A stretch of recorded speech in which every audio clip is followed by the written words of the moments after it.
macam gampang. Kampung nak jumpa mata air, cakap bini nak jumpa matahit. Bawa songkok, bawa kain, konon ada kenduri. Air mata biniku mula meleleh, dia nak ikut aku, kata mana boleh. Kalau rumah tinggal kosong, nanti masuk pencuri.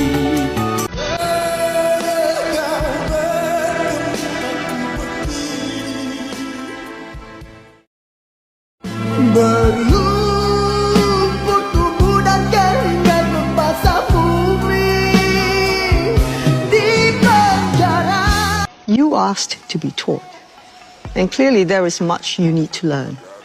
How long, teacher?